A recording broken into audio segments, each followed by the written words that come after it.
Hey everyone, today we'll be looking at the Medic class. The Medic is arguably the best class in the game, providing incredible group support. For extreme difficulty, and really all difficulties, having a Medic will make things much easier, as it should be a part of almost all group compositions. If you do enjoy the video, be sure to hit the like button and consider subscribing. I'm currently trying to hit 1,000 subscribers, which will really help out the channel, and thank you so much to everyone who has subscribed so far. With that said, let's get into it. The problem with making a Medic build is that the class's skill tree is so good, some perks will come down to personal preference as they are all really strong choices. However, there are a few perks that are essential to create a build around that we will be going over today, along with what I found to work best the majority of the time on extreme difficulty. The one other issue is that the Medic revolves around buffing and healing the team, so it does require teamwork to really make the class live up to its full potential. Because of the Booster Shot perk, which applies 25% of a medkit to you when you use a medkit on a teammate, leaving medkits for a medic is essential. So for that reason, I will go over some perks that will work best with both a pre-made team and with matchmaking groups. And for all those reasons, this build guide will be a little more complicated than the others, but this is what worked for me while testing out on extreme difficulty.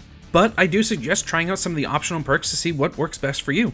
When it comes to prestige talents, the Medic has some very strong ones across the board, so if you are playing with a group, I would strongly recommend having one of your team members get a Medic to Prestige 4.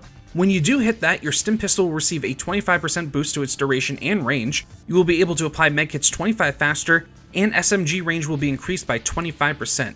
The build I'm going to recommend is centered around being able to consistently buff the team with temporary health boost, as zombies hit incredibly hard on extreme difficulty. I found this to be the most useful build, especially with the new Aftermath levels, as they can be very challenging as you will be swarmed constantly by zombies. The temporary health boosts also help with the new freezing cold mechanics on certain levels as well. To start things off, go with Sugar Coated, which makes healing a teammate with a medkit also grant them a temporary health boost. Triage is also a very strong choice, although I found the temporary health boost to be useful more often than the increased speed. Not to mention you already get a speed boost from Prestige 2, so it's the best of both worlds, and I really found the extra 50% to make a meaningful difference. And if you're in a situation where you need to rapidly apply a medkit, chances are you're surrounded by zombies and the health boost will allow the healed person to survive another few hits and potentially escape the situation.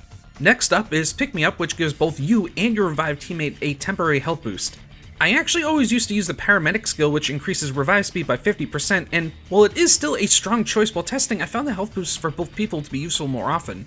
Also, if you're in a bad situation and you need to revive someone immediately, you should be using your Stim Pistol to revive people anyways because of the Fighting Chance perk, which makes using the Stim Pistol on a teammate who is pinned or down get back to their feet. And for those cases where you are out of Stim Pistol charges, having a health boost on both you and your revived teammate will prove to be invaluable. Next up is Painkiller, which gives your Stim Pistol 25% extra temporary health and makes it last 50% longer. The 25% extra health will allow people to survive an additional hit from a zombie, and the increased duration will be a lifesaver as well. When playing with a group, equipment boxes should be prioritized to medics, making it so you can boost most of the group before picking up a box. Having the duration last longer makes it so your group members can keep the health boost for longer.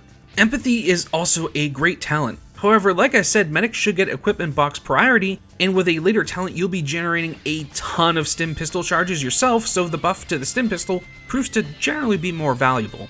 Up next is Wheatgrass, which increases health by 25% and allows you to survive an extra hit on extreme difficulty, which will be very much needed. Second Wind is too inconsistent, and I'd rather have the guaranteed health increase that will always be there. Next up is a little complicated because two of the options are strong choices and both are situationally useful. I think on lower difficulties, efficiency is the stronger choice, but it requires your teammates to leave you medkits. Generally, when I play in matchmaking, people will sprint to medkits and not leave them for medics, unfortunately not taking advantage of such a great perk. But if you're playing with friends who will leave you the medkits, it's a great option. When it comes to extreme difficulty, it gets a little more murky. Many levels I played on Extreme had only 1 or 2 medkits, making Combat Medic a better option. Although there was 1 or 2 times where I found an abundance of medkits on Extreme, more often than not, Combat Medic will still be the better choice since it's guaranteed you'll be able to generate new medkits every horde encounter and during certain exploration phase fights.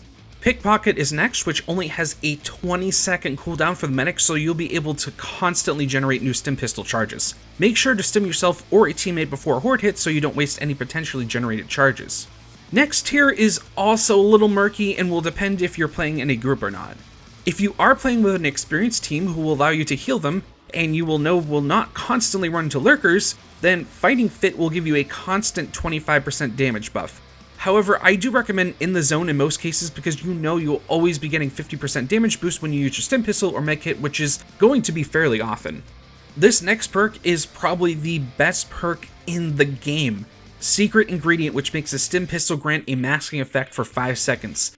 This will get you out of bad situations, allow you to sneak by unnoticed during the exploration phase, save teammates from a swarm of zombies, and so much more.